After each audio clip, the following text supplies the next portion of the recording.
All right, welcome back, everyone.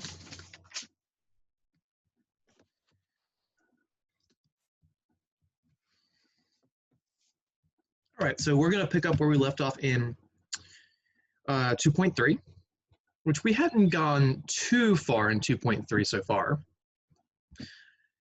Linear functions and slope. We just said that any line can be formed by just 2 points. Yes, you can form a line with 3 or 4 or 5 or 6 or 7 points, or even more, but you only need 2 because by definition, lines are straight. So once you connect 2 points, the rest of them should just fall in place. Now, a third or a fourth or a fifth point are good ways to check to make sure that your line is accurate, that you didn't make a boo-boo somewhere. But if you're doing this by hand, it can actually, if you have, low artistic skills or are dealing with a drawing tablet where you can't actually see where you're writing, it can actually complicate things. So I'm a big fan of only using 2 points for my lines, especially in an advanced class. And then we said that we have the formula for slope, which is rise over run, rise being the change in height, run being the change in horizontal position. So if you're going through the points x1, y1 and x2, y2, remember points always go x, y. The ones need to be grouped, the twos need to be grouped. Your slope is just y2 minus y1 over x2 minus x1. And we are going to get another formula later in this section, or it might be in 2.4. I think it's in 2.4. And it's going to be very similar to this. And it's just going to be for functions instead of something in y equals form. And the notation will be different because it's going to be for functions. But we'll get there when we get there. And then we talked about how slopes can be positive, negative, 0, or undefined, and their basic visual appearances. And we just did some simple calculations of slope, and that was where we left off. So we're going to pick back up with what is known as the point slope form of a line. So we're going to learn, well, again, this is retreading old material, hopefully for you, unless you skipped a math class you shouldn't have skipped, that when we know a point that a line goes through, some x1, y1, so just 1 point, and the slope of the line, we can write the equation in this format known as point slope form. And the reason we call it point slope form is because you have a point and you have its slope. So the name tells you exactly what you have. Point slope form is called point slope form because in order to put something in point slope form, you need a point and its slope. So what is that form? Y minus y1 equals m times x minus x1. You have got to memorize this. It's never going away. I know I'm a broken record. Even with my broken record phase, I've said that like a dozen times already, right? This is never going away. When you take calculus, you're going to be using this periodically. I'm not going to say all semester long, but you will definitely use this periodically, especially more in the beginning. So there's nothing like having a calculus student who can do all these big, crazy, fancy formulas, and then you ask them what's the equation of a line, and they go, oh, how do you do that? This is old material. This is tying your shoes, and you never get to forget it. Okay. Now, here's what's cool about this format, this formula, excuse me. I'm just going to put a couple other little things here and then pretend like I divided it. Let me hit enter a few times. Instead of writing y and x here, I'm going to put little 2's here. Now, this is not part of the actual point slope form, but I'm just going to put them there. Now look at this, y2 minus y1, x2 minus x1, and there's an m. These are the same components that were in your slope formula, which was right here, y2 minus y1, x2 minus x1, and an m. In fact, what we see here is just an algebraic rearrangement of what we have here. If I were to divide both sides by that parentheses,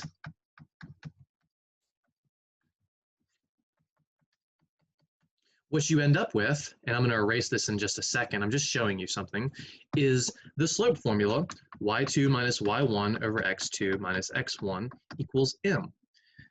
That's another thing that I hope to instill in my students, is that so many things are connected. So you might say, oh, well, you made me memorize this formula and that formula and this formula and that formula, when very often a lot of them are tied together, kind of like that quadratic formula. It was tied together with the discriminant, and it's going to be tied together with another formula we're going to learn in later in this chapter. No, chapter 3, excuse me. So that's your slope formula. So these two are heavily tied together. A slope formula is the same as a point slope form of a line. It's just you take the 2's out, because when we put 2's, we're saying it's a point, but when you write the letter y and the letter x, you're allowing them to change. It can represent any point, not just a single point. So that's something that I think is really cool, and I know that my definition of cool is not the same as most people's, but what are you going to do? Y minus y1 equals m times x minus x1. This is called just plug and chug. It's the same type of thing as going m equals y2 minus y, m equals y2 minus y1 over x2 minus x1. You're just plugging numbers into the right places. But you got to be careful when you're plugging these numbers in. You got to make sure they go in the correct place. All right. So for example 2, and this is A, we are going to write the equation of a line, or find the equation of a line, going through the point 2, 3 with a slope of 5, and then after we do that, we're going to graph it. Now, there are many different ways to graph lines. We will be going over several of those methods today and maybe next class, if not just today. And in general, I'm not going to care how you graph your lines. My math lab might care if it says to use a specific method, but usually they don't care for this level. Okay.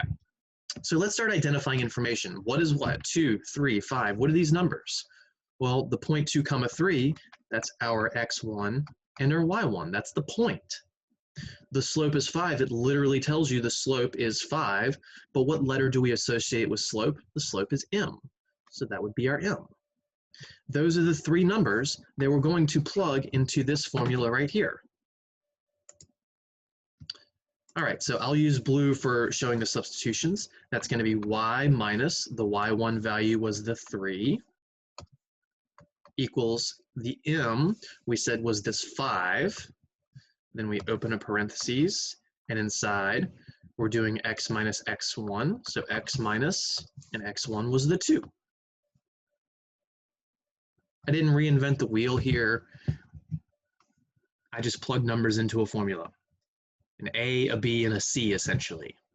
But instead of the letters A, B, and C, it's X1, Y1, and M. Now, they say to find the equation of the line. Technically, this is an acceptable answer. And what you're going to see in a lot of your homework questions, and quite possibly 1 or 2 test questions, is they're going to want you to write the answer in this format first, which is the point slope format. I'm just going to write PS format. PS format. But then what they'll also ask you to do is to put it in slope intercept form, which I will go over it very shortly, but the gist is solve it for y.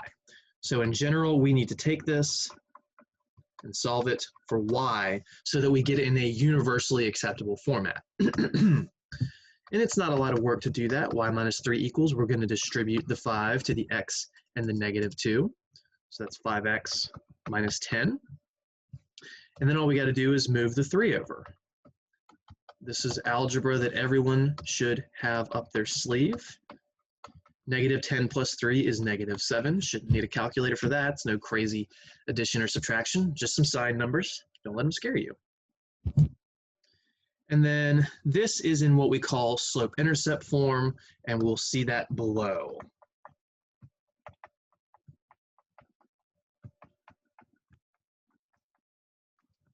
I'm not going to talk about what the 5 and the negative 7 represent yet, but I'm just going to say that if you solve it for y, you're in slope intercept form. So generally what you do is you start in this format and then you solve it for y. So in your homework, in your test, this would be one of the answers and this would be one of the answers, and you got to make sure you put them in the right spots. If you swap them, they're wrong.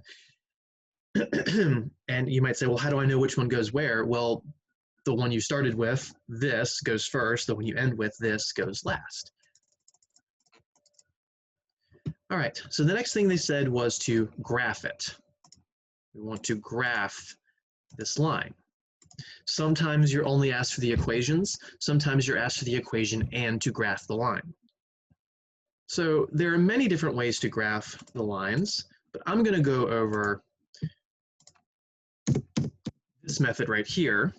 The first method would be just to take this equation, that was our answer, y equals 5x minus 7, and you can just plug in whatever x numbers you like, which will give you y numbers, then you have your points. For instance, and again, this is not how I'm actually going to graph this, but I could say, what happens when x equals 0? Well, y would be 5 times 0 minus 7, which ends up being negative 7, so the point is 0, negative 7. And then I could say, what happens when I plug in x equals 1? You get y equals 5 times 1 minus 7, which is 5 minus 7, which is negative 2, and that point would be 1, negative 2. And then you just plot those 2 points, connect them, and extend them. That is very, very, very basic line graphing that everyone should still have, again, up their sleeve. And you are perfectly fine using that. So this is one way to graph the line. However, it's not the most efficient. When you have something in this y equals format, what you can do is use the slope to find a second point. Now, the slope was 5 here, which was the number that was here, and it's the same number that's here. So that's going to be one of the things we talk about with slope-intercept form, that the number in front of x is slope, but let's pause on that idea, and let's just go with what I've got here. Plot the first point. So we're going to plot the point given, which was 2, 3. You could plot 0, negative 7. You could plot 1, negative 2, and then do the next thing. We now have 3 points, but again, I'm going to pretend like I didn't actually do any of this. We're pretending I didn't do that. Again, it was perfectly fine unless the homework problem says to use this explicit method, to use the slope to find another point. All right, so plot the first point, then use the slope as rise over run. Remember, rise tells you how far up or down you're going, run tells you how far right you're going. There is no left. So you'll go right based on the run. So if your slope, oops, here we go. If your slope is, let's say, what letters do I want to use? A and B are fine, A over B. The bottom number tells you how far right you're going to go. You go right based on the run, which is the B. Remember, it's rise over run. Notice it says right. There's no left in this sentence. You never, ever go left. Just like when we talking about, just like when we were talking about increasing, decreasing constant, we always consider ourselves moving right. We really don't think about ourselves moving left when we're doing functional analysis. So you go right based on the run. So the denominator tells you how far right to go. And then the numerator, the top, tells you how far up or down to go based on the sign, based on rise. I have a typo here. Based on the sign.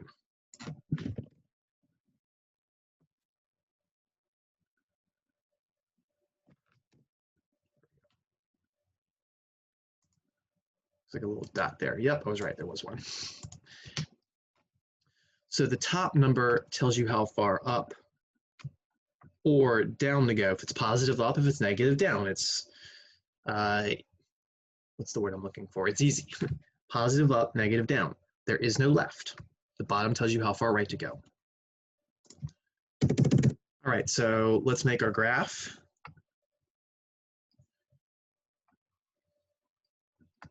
Again, in my math lab, you don't have to do this by hand, but you should know how to do this by hand. So we had that point 2, 3, and the slope was 5. So 1, 2, 1, 2, 3. So here's our first point at 2, 3. Where did I get this 2, 3? It was given to me. We go through the point 2, 3. And then the slope is 5. But you need to use the slope as a rise over run. 5 is just written as a fraction. I mean, 5 is not written as a fraction. So what you need to do is say it's 5 over 1.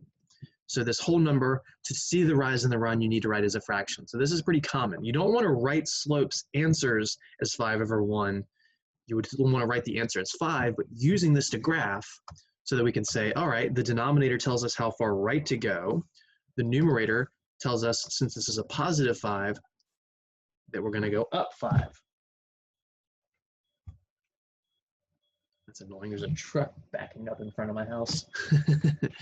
All right. If this had been negative, we'd be going down. Now, we're not going to start at the origin and go right 1 and up 5.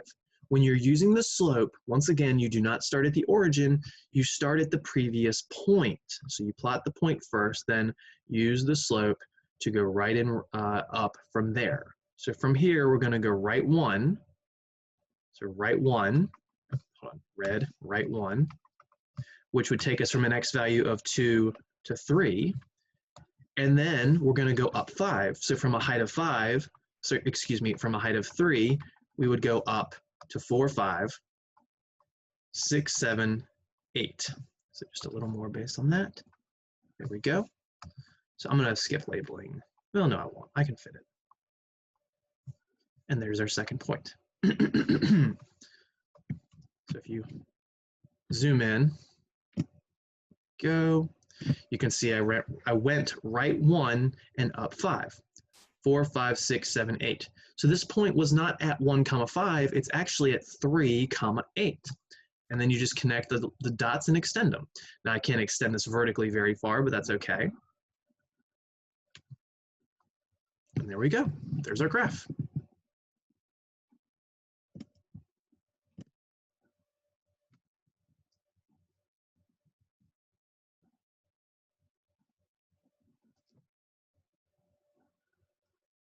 If you had used the points we found randomly that I erased of 0, -7 and 1, what was it, -2, you would end up with pretty much the same looking picture. Now, it's not scaled perfectly, so this section's a little off in that regard, but again, it would give you the exact same picture. The point of graphing these lines is, all right, well, we knew 0, -7 is a solution. We know 1, -2 is a solution. We know 2, 3 is a solution. Now we know 3, 8 is a solution, but this picture says this point's a solution, this point's a solution, this point's a solution, and you could get your microscope and a ruler and measure out every single one of these. So now instead of having to do arithmetic and algebra to get each new answer, we can just say there's a solution here, there's a solution here, there's a solution here, and we can extend this infinitely. We are representing billions and trillions and quintillions of answers with that picture. All the fraction ones in between, all the rational and irrational solutions in between. So graphs are awesome. A picture is worth a quintillion words, as they don't actually say, but that's the truth. All right. B, same exact instructions. We're going to find the equation of a line, and then we're going to graph it. Those are our instructions. Find the equation and then graph it. But this time I'm going to give you something different. Instead of giving you a point and a slope, I'm going to give you 2 points. And at first you might go, well, Mr. Beckner, how do we put something in point slope form if you don't give me the slope? That's an excellent question. And the answer is, I didn't give you the slope, but implicitly I did give you the slope. Implicitly means it's hidden. If I give you 2 points, you could label them x1, y1, x2, and y2. Well, the formula we gave you last time that we reassessed today was the slope formula, and it just needed 2 points. So we can find the slope first. That's not what I said down here. Yes, I did. Find the slope first if given 2 points.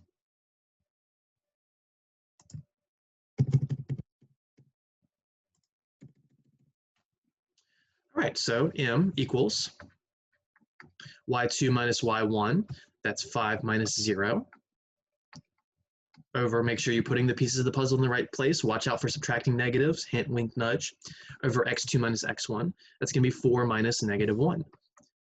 This is wrong. This is seen so many times, but it's wrong. 4 minus -1, this says 4 minus 1. So make sure you're watching your double negatives. It's really 4 minus -1, which is 5 over 4 plus 1, which is 5 over 5, which is 1.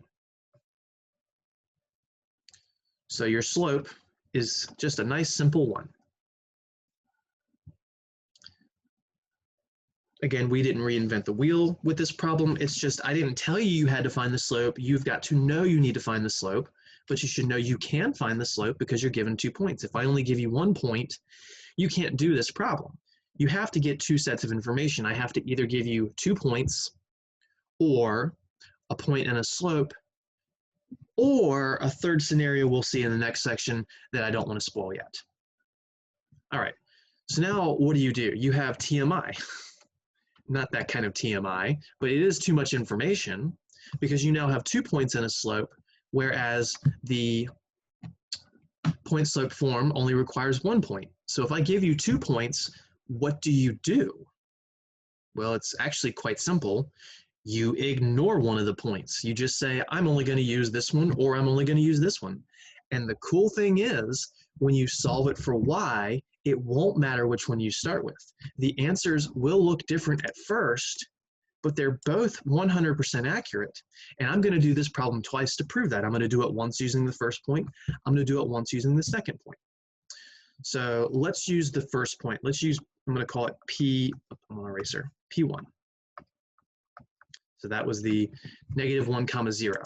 So that's going to be the x1 and y1 in the formula. So we go y minus, the y1 is this 0, then equals the m, which we determined to be 1, and then times x minus x1, where the x1 is this -1, which again is a negative, so you got to wrap it in parentheses because of that double negative situation. And then what is the typical thing to do? Solve it for y. This is in point slope form. This is going to be one of your answers for many homework questions and 1 or 2 test questions, but you'll still need to take this further and solve it for y. So solve for y.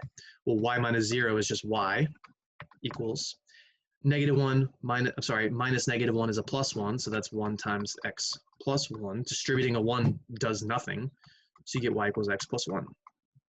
It's actually not too bad.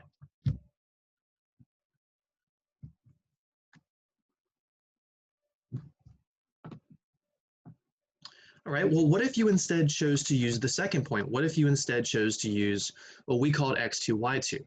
In the formula, it doesn't matter that the formula has 1s and you're using 2s. You can just rename these. Call this x1 and this y1, and call this one over here x2 and y2. The choice of 1s and 2s is arbitrary. It's up to you as long as they're paired together. All right, so if we're using point 2, which is the 4 comma 5, now we go y minus 5 in blue for the substitution equals the m, which was 1, times the x minus the x1, which was the 4. Again, we chose to use this point, so now we're saying x1 is the 4 blue. That was weird.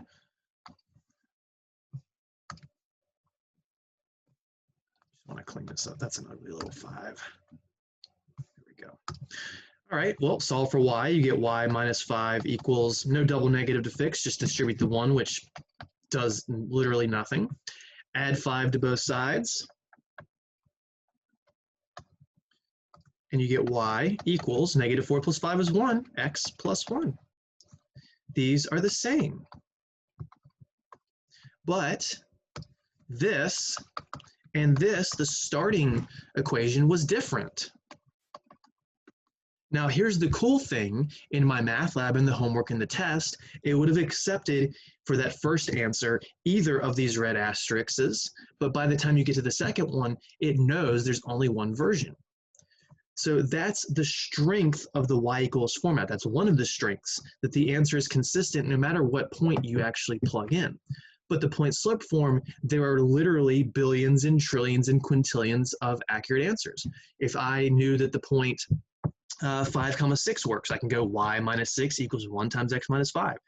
If I know the point 1 million comma 1 million and 1 works, I can go y minus 1,000,001 equals 1 parentheses x minus 1,000,000. That would be an accurate answer in point slope form.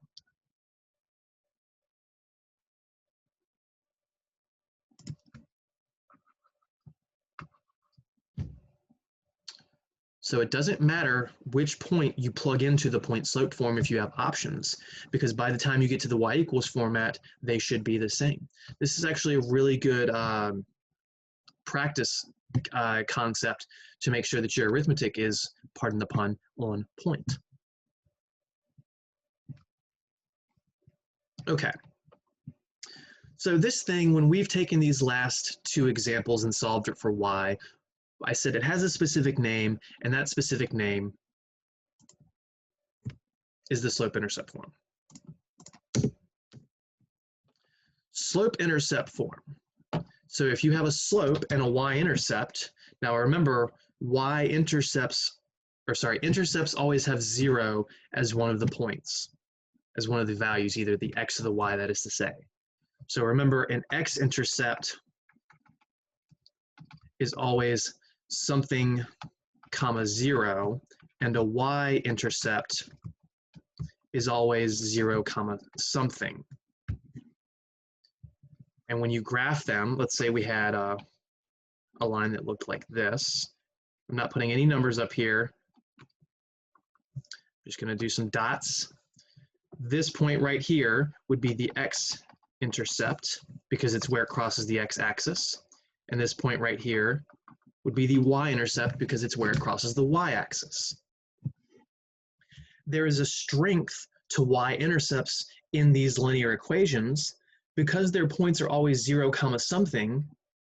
If it's solved for y, if you plug 0 in for x, if you plug 0 in right here, the slope times 0 is 0, so all that just goes away, and you're left with b. So whenever you're in this format, when you plug 0 in, the answer is always going to be that whatever number is here, which is what we call the y-intercept value.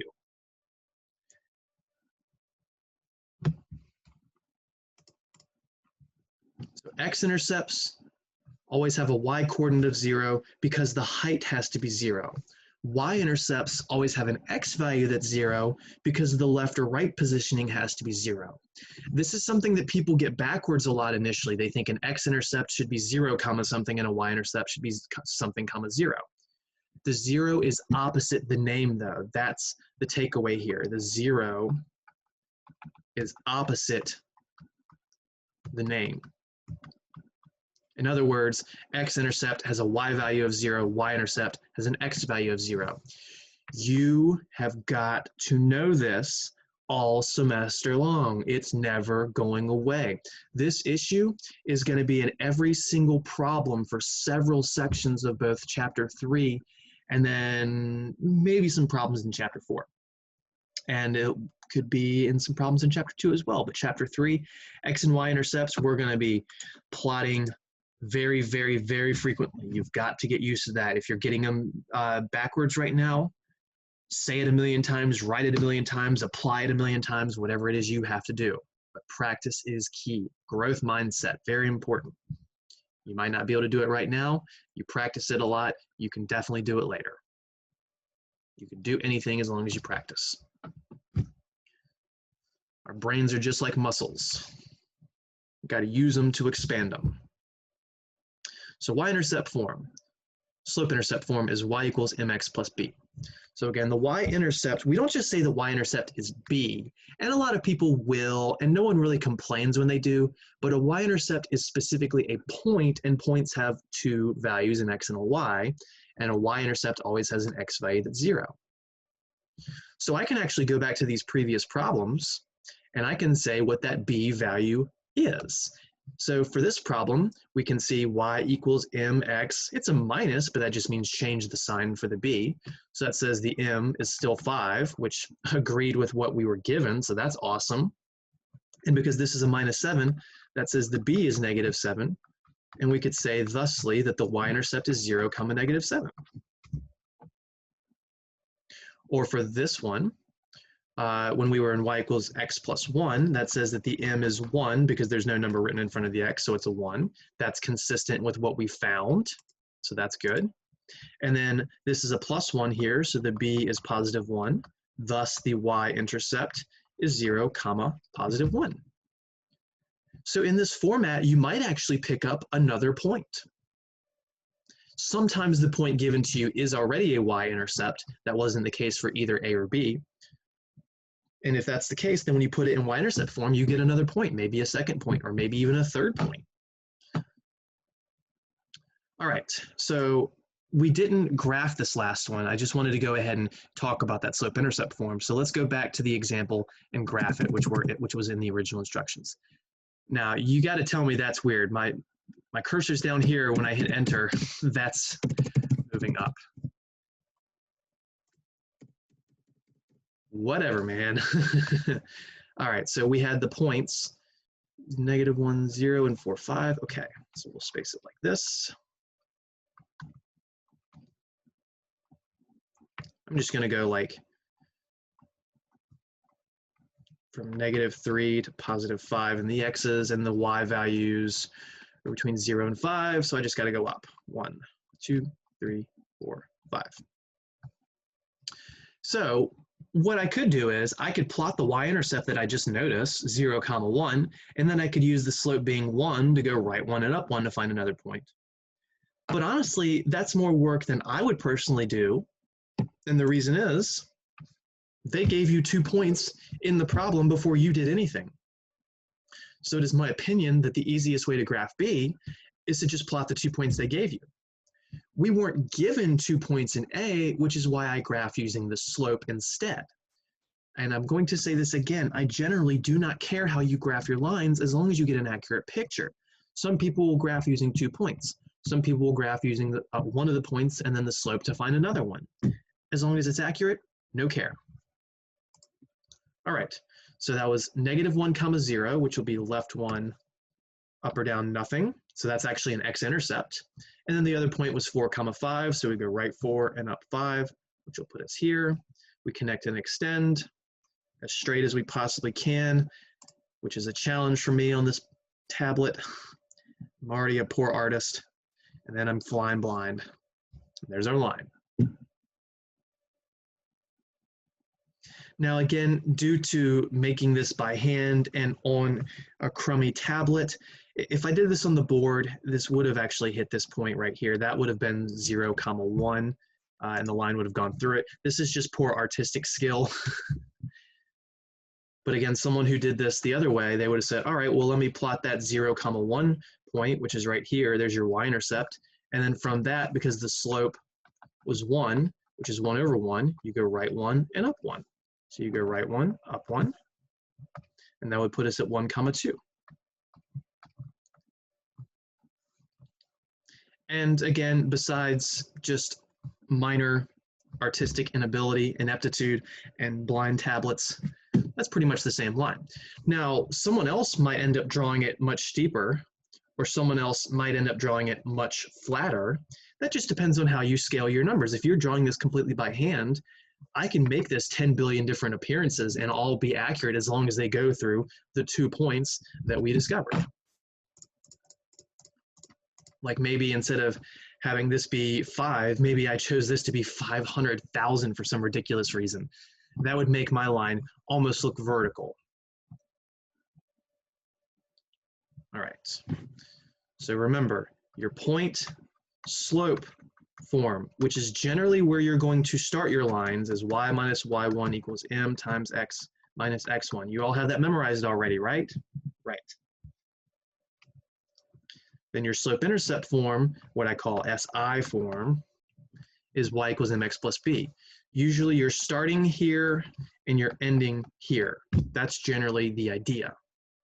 Yes, there are ways that you can just jam your point into slope-intercept form and then figure out what the b is or the m is.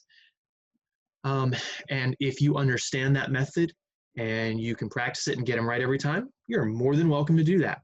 I'm not going to teach it though, because I don't have the time and I just want to have some consistency. But again, I'm generally accepting of alternate methods. It is very rare that you can use another method that actually works and I'll go, no, don't do that. I'm going to take away points. That's not fair. My motto is get the job done in whatever way actually works. I'm a realist. All right, so example 3. Write the equation of a line going through the point 3, -1 with a slope of 2 in slope-intercept form. Now, this is the exact same thing we did in example 2 earlier. There's nothing new, and then we want to graph it.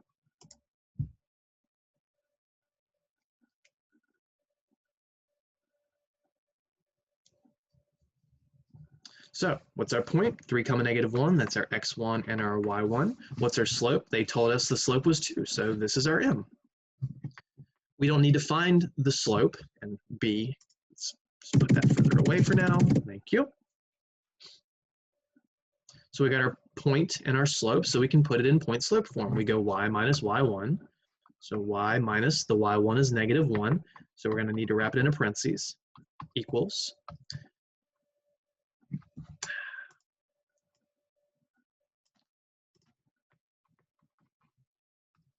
Then the m, which was 2, then parentheses, x minus the x1, which was 3.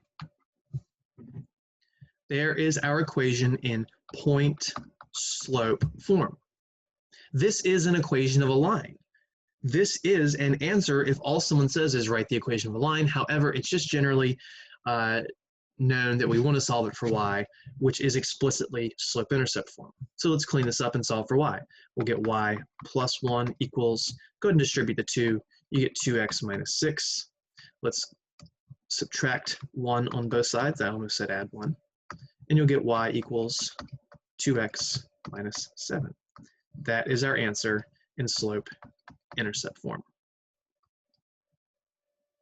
And then we were asked to graph. Now, they gave us this point right here, 3, -1. Now that we're in slope-intercept form, you can confirm that the slope is still 2. Well, that's good. You can say, all right, that's a -7, so your b is -7. Thus, your y-intercept is 0, -7. So you could actually use this point and this point to make your graph. You could just plot 3, -1. You can plot 0, -7, and boom, connect, you're done.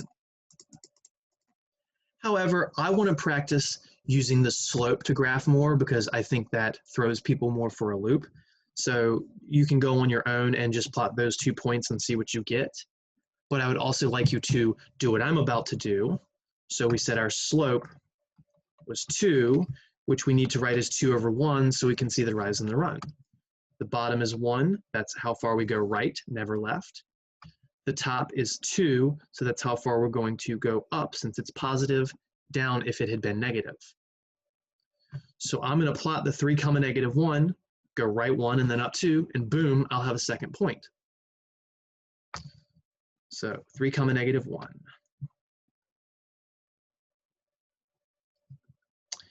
And let's do this. I can make that a little better. We can rebuild it. We have the technology. Dang. And you're probably thinking, Mr. Beckner, why don't you just use a ruler? Because I can't see how to place the ruler.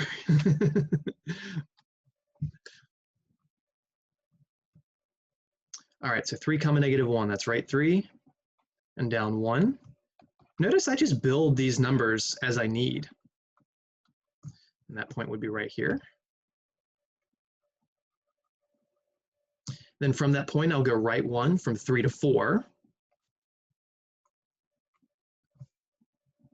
And you don't have to show these little horizontal bits. I'm just trying to demonstrate the going right 1 aspect. And then we go up 2. So from a height of -1, we'll go up to a height of +1. How did I know that? I counted, I added. So up 1, 2. And there's our second point. Connect and extend. And boom. So we had the y-intercept of 0, -7. If I was an awesome grapher, then that says this point right here would have a height of -7. Now, if I did this with a ruler and grids and all that stuff, it would be -7. I can promise you that. I could have plotted the 0, -7, and from that gone right 1 up 2. And in fact, if you go right 1 up 2, right 1 up 2, right 1 up 2, you'll end up here, then right 1 up 2, you'll end up here. You can keep doing this, right 1 up 2, another point, right 1 up 2, another point. You can keep doing that if you wanted to, but there's no reason to do it more than once. There's our line. It's a little bendy, but just ignore the bendiness. It's flexible. Got enough space? Yeah, we got enough space. B, -1, -5, that's our point, and our slope is -3. We're going to graph it as well as write the equation in slope-intercept form. Same instructions as last time. So we have our x1 and our y1. I do encourage you to label things. I already labeled the m quite literally. I could have said the slope is -3, and then I'd go back and write m, but I wrote m already. So put it in point slope form. Y minus y1, which is -5, so parentheses it, then equals the m, which is a -3, open a parentheses, then x minus the x1, also negative, so another parentheses. Make sure you have the right number of opening and closing parentheses. You definitely don't want to miss one of those. Be a silly minor mistake. And then we just clean this up. We got to solve it for y. So that's going to give us y plus 5 on the left. That'll be -3 parentheses x plus 1. Don't distribute that in the same instance unless you just know you'll get it right. But even I would make a mistake occasionally trying to do too much at once. So take your time. Now distribute y plus 5 equals -3x. I'm going to make a mistake, plus 3. This is a common mistake. That's my mistake. I didn't distribute the negative correctly. Make sure that's a -3. Then all we got to do is move the 5 by subtracting on both sides. Sometimes it's adding, sometimes it's subtracting, just depends on the format. So y equals -3x. -3 minus 5 is -8. And that is our answer in slope intercept form. The top one was point slope form. How do I know that something, why is the name slope intercept form? Because you have the slope and you have one of the values of the intercept, the y-intercept specifically. There's no x-intercept form. There's no reason to have something in an x-intercept form. Not for us, at least. So again, you can actually go and say if you want to, the m is still -3, that's confirmed, but the b is -8, so the y-intercept is 0, -8. That would give you a second point that you could just plot and connect to the first point, and there you go. You don't have to use the slope. However, for more practice using the slope, I'm going to do it that way. So I would suggest that you on your own try and graph it using those 2 points. But I'm going to show it with the slope. So if our slope is -3, we should probably write that as -3/1 so that we can see we go down 3 and right 1. Or right 1 and down 3. The order you go right and then up or down doesn't matter. As long as you don't go right 3 and down 1, that would be wrong. So I'm going to plot the -1, -5. I'm going to need more of a bottom-heavy graph this time. So let's do it like this. -1 is left 1, down 1, 2, 3, 4, 5. So -1, -5 is right here. And from that point, we're going to go right 1. Here's me going right 1 to x equals 0. And then we're going to go down 3. So that'll take us to -6, -7, -8. So here's this going down 3. Boom, there's our second point. Right 1, down 3. Or you can go down 3, right 1. You still end up there. Connect and extend.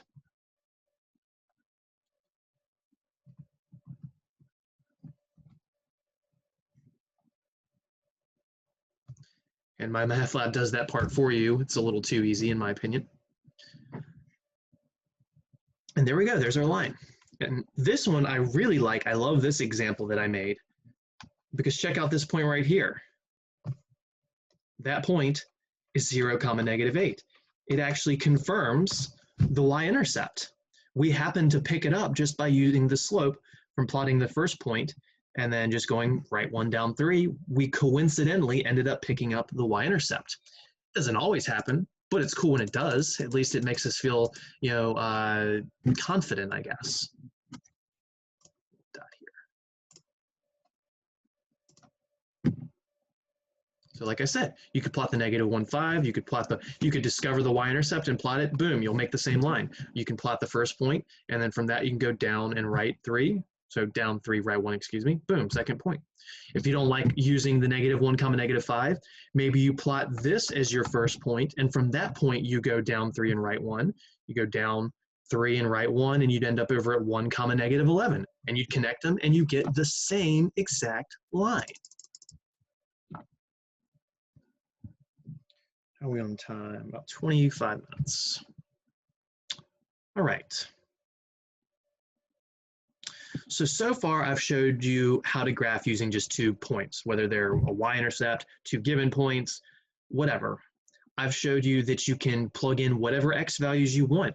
Maybe I don't want to use any of this given information. I know my equations, right? Maybe I just want to plug in x equals 5 and x equals 9 for some reason, and then you'll end up getting the y equal values, and then you just plot those 2 points and boom, you've got your line.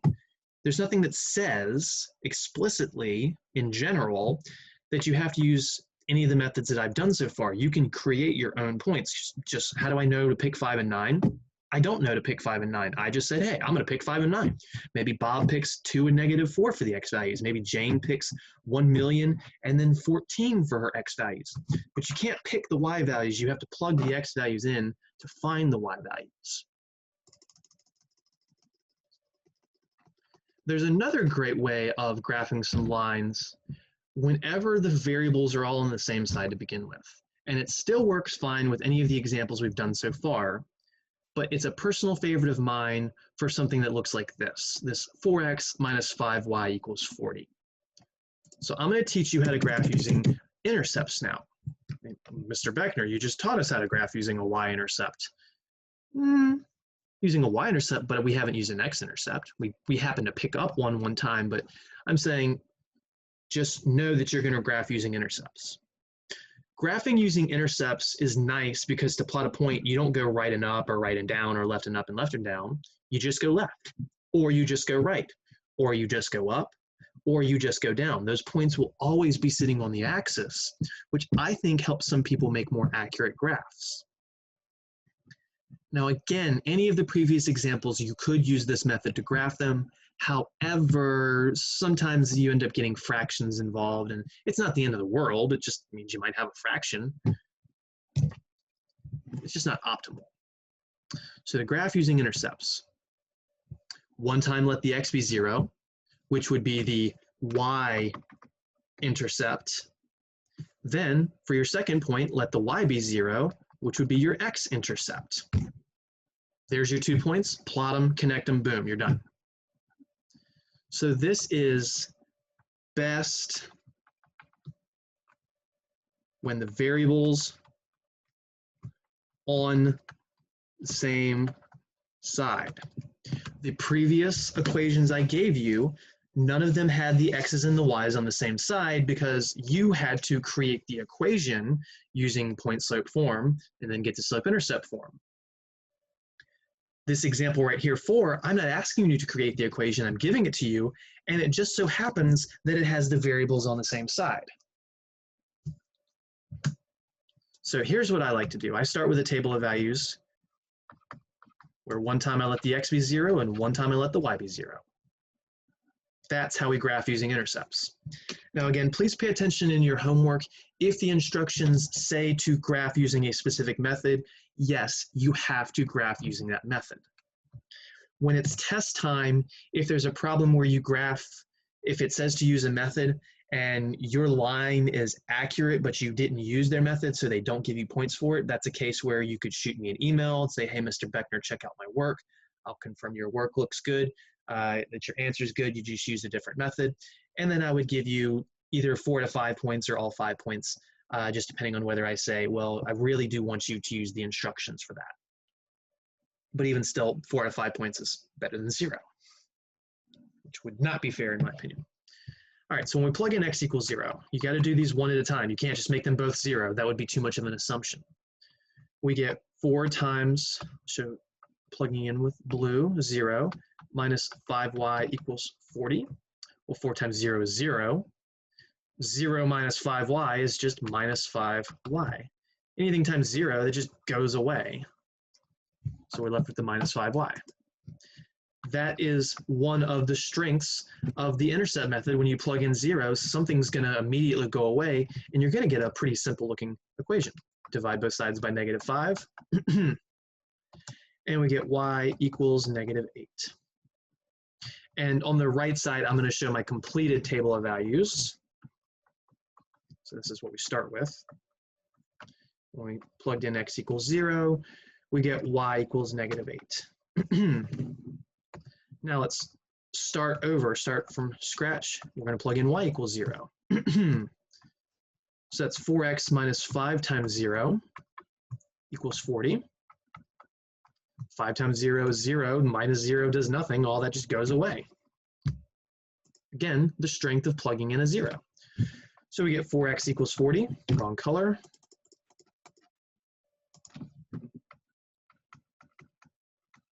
Divide both sides by 4, and we get x equals 10.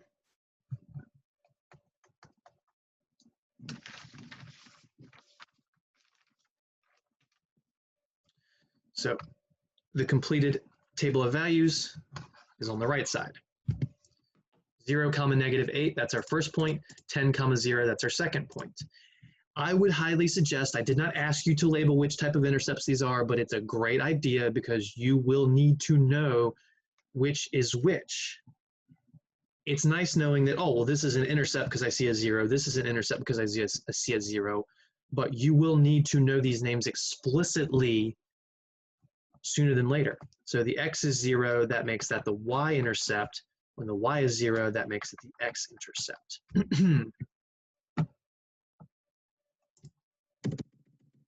So we can graph our line now. And here's my favorite aspect of doing this by hand. I'm not going to go on my x-axis. I'm not going to go 1, 2, 3, 4, 5, 6, 7, 8, 9, 10. I'm not going to do that.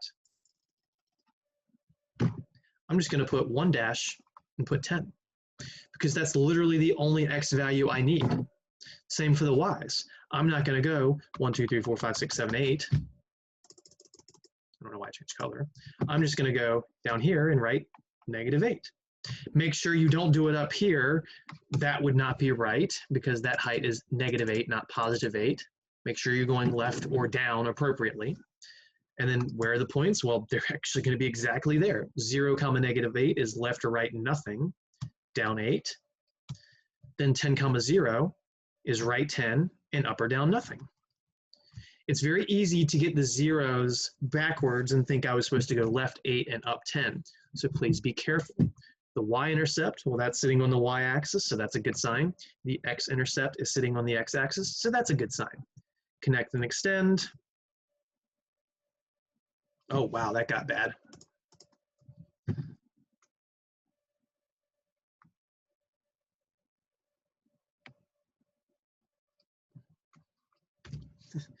Let's just thicken that up to make it look a little straighter there. There we go. That just doesn't look good. That's better. I can live with that. Have I said I missed the whiteboard? I missed the whiteboard.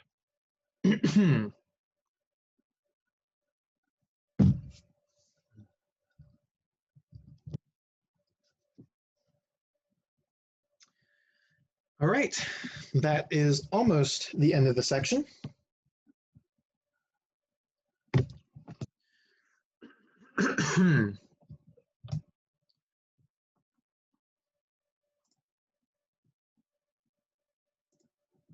I will take that into account. I'll check that in. I'll check into that and see if I can use it. Thank you. Always appreciate advice. All right. Horizontal and vertical lines. We mentioned much earlier last class that slopes can be positive, and when they're positive, they look like this. Slopes can be negative, and they look like this. It's all about going right and up, or right and down. If the slope is 0, it's completely horizontal. If the slope is undefined, it's completely vertical. When you have equations of lines that are these last two cases, they actually don't have the x's and the y's in them. You only get one of them because for this first one, the y value is constant, so it never changes, so you can't allow it to change. It can't be based on the x value. For this fourth one, the x value is constant, it never changes, so the y value can't have any dependency. So it turns out, and you'll see the notes below, that whenever you have a horizontal line, it is always of the form just y equals a number, and that number tells you how far up or down it is. So let's say this height was 7, it would be y equals 7. If this height was 20, it would be y equals 20. And then vertical lines, because it's located at a specific x value, it's x equals a number. There is no x in this third case. There is no y in this fourth case, because the y value has nothing to do with the x value. They're completely independent. It's a special case. I just don't want that displayed yet for my permanent notes. So horizontal, I'll just redraw them up here. Horizontal lines look like this. That would be y equals a number. Vertical lines look like this, and that would be x equals a number. Yes, there are more methodical things you can do to prove this and verify it. We don't have the time to retread through that. That's something that you should be discussing in a previous algebra class. You can still take these and plug in values, but you'll only be able to plug in, like if you have y equals, you can only try and plug in x values, but there'll be nowhere to plug it in. If it says x equals, there will be nowhere to plug in a y value, so the x is just what it says.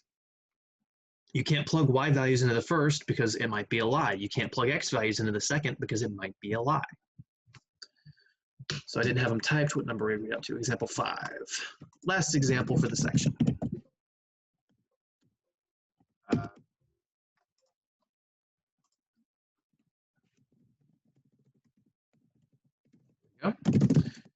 Graph the line. A, we're going to do x equals 13. And I'll go ahead and show you what b is going to be. B is going to be y equals -6.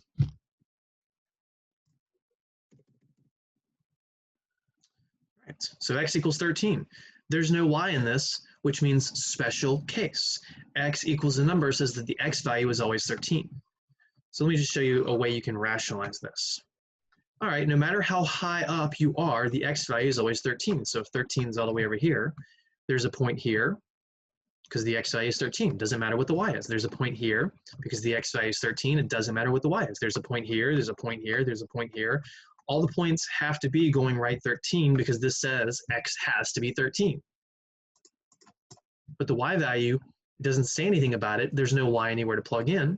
So there are all the points. And then you could just make 2 and connect them, which is what you would do in my math lab. But me, by hand, I just go ahead and draw the vertical line, and that's it. I can also, for bonus points, not actual bonus points, but since it's a vertical line, I know that that slope is undefined. I didn't ask for that, but it's nice to say. For y equals -6, that's a little slanted. Just like the Earth's axis, it was a little tilted. All right, so y equals -6, that says no matter how far left or right you go, the y value is always -6. So we need to have a height of -6 up here. So there would be a point here, there'd be a point here, there'd be a point here. No matter how far left or right we go, we're always going down 6, and then there's our line. But again, me personally doing this by hand, I just go ahead and draw the horizontal line. It's a shortcut. In my math lab, you can just click any 2 points with a height of -6. You can click here and here. Or you can click here and here. Or you can click really ridiculously close to each other. It doesn't matter. Or I can go far left and far right. Don't overthink it. It's simple. And then again, for karma points, what's the slope? Horizontal lines have a slope of 0.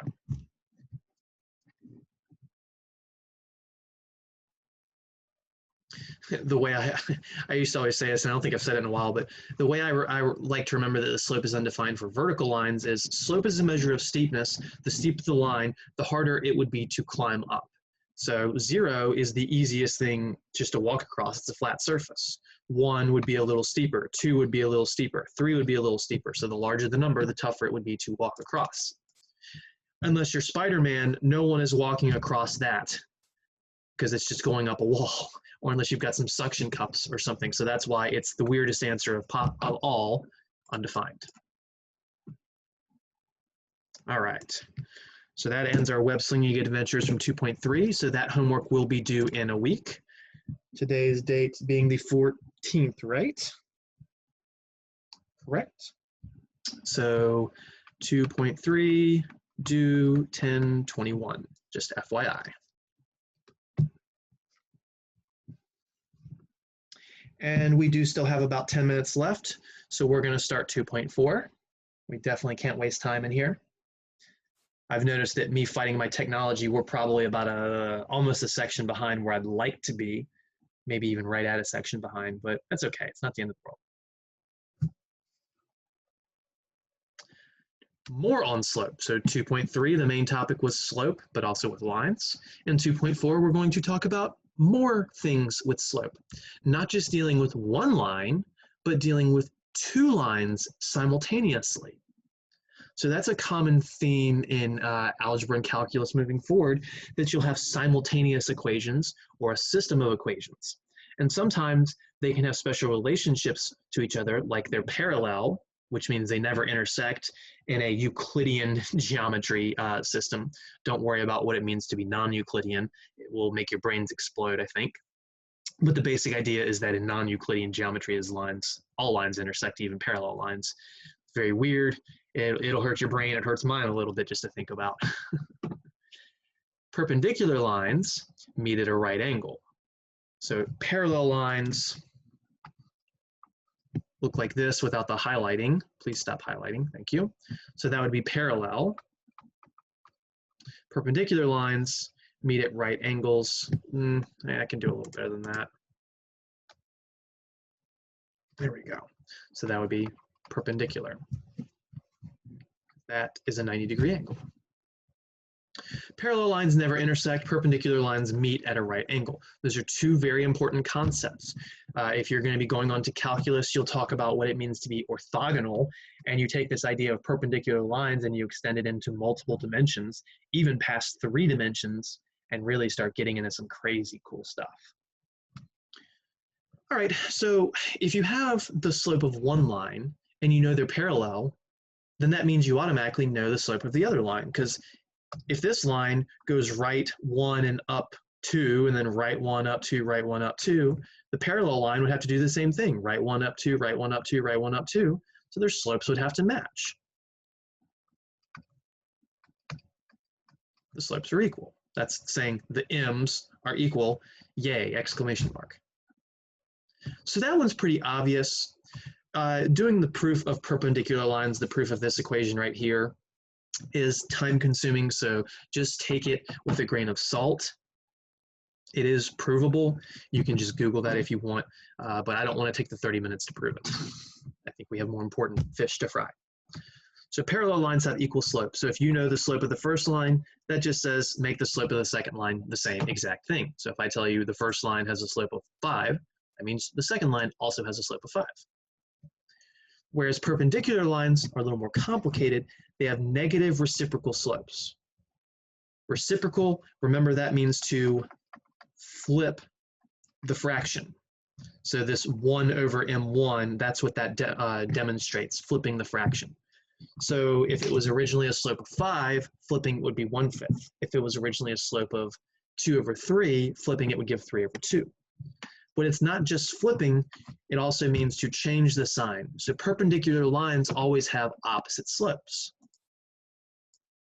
So that's why this negative is in that formula.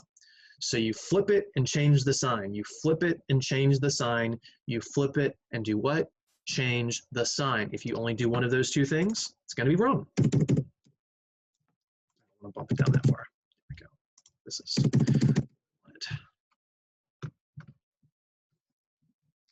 I think we have just enough time to do example 1, and then we'll pick back up next time with example 2. Write the equation of a line going through the point 1, comma 4. How do I know that's a point? Because it's a pair of numbers inside of a comma. And we're talking about an equation of a line. So it's not interval notation. And parallel to the equation, I didn't even give you the slope. I gave you an equation, y equals 5x plus 800. And I ask you to write our new equation, our second line, in slope-intercept form.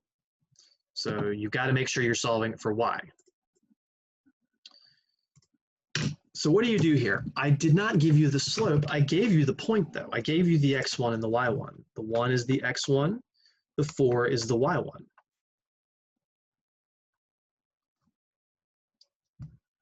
But where's the m? What's slope, Mr. Beckner? You didn't tell me a slope of the line so that I can make a parallel slope or a perpendicular slope, whichever it is. Well, I gave you an equation. So this is just some random equation that we only care a little bit about. The little bit we care about is its slope. So we're going to say, what is the slope of the given equation? I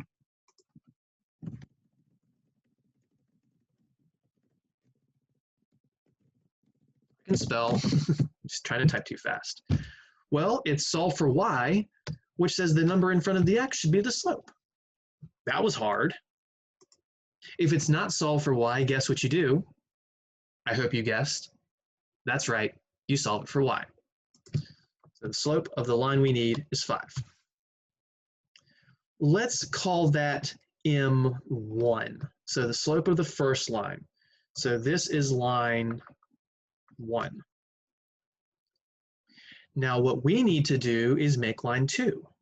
Line 2,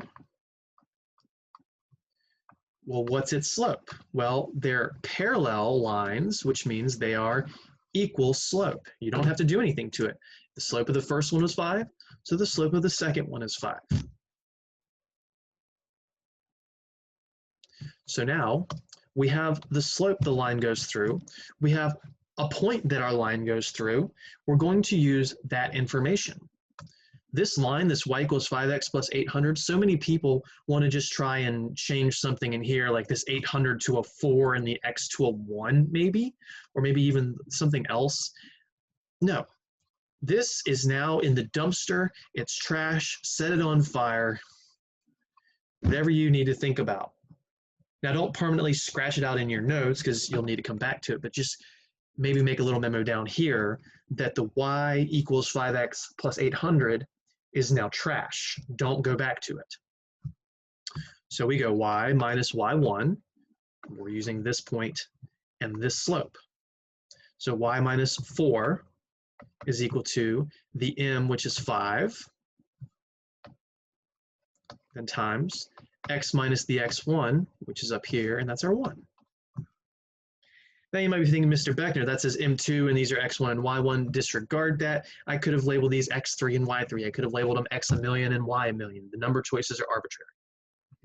This is our equation in point slope form, but we need to solve it for Y. So distribute the 5, we get Y minus 4 is equal to 5X minus 5. Add the 4 to both sides and you'll be done. And that gives us Y equals 5X minus 1, and that is our equation in slope-intercept form. I did not ask for the graph, so we are done at that point. And there we are. Yeah, we don't. The second one's a little longer, and I'll show you why it's a little longer. This word right here. So I'll leave it on the screen if you want to try it on your own before next class. Write the equation of the line going through -2, 3 and perpendicular to y equals 4x minus 50, 20. I made the numbers in these, the 800 and the 50, 20, so ridiculous because they literally do not matter. Now your homework might ask you to graph both of these lines on the same set of axes. That's really nothing complicated. You're just graphing 2 lines instead of 1. Just make sure you only use the first line's information when graphing the first line and the second line's information when graphing the second line. It's not too bad. So we'll pause on 2.4 for now. We'll come back and work on example 2 as well as the rest of the examples, which is not a very long section in regards to this stuff. We're going to go and do something quite different afterwards, something known as the average rate of change, where we're going to go back to that slope formula, turn it into something involving functions, and go from there. All right. So have a good day. Have a good weekend. Do your homework, do your homework, do your homework, and we'll see you on Monday. Take care.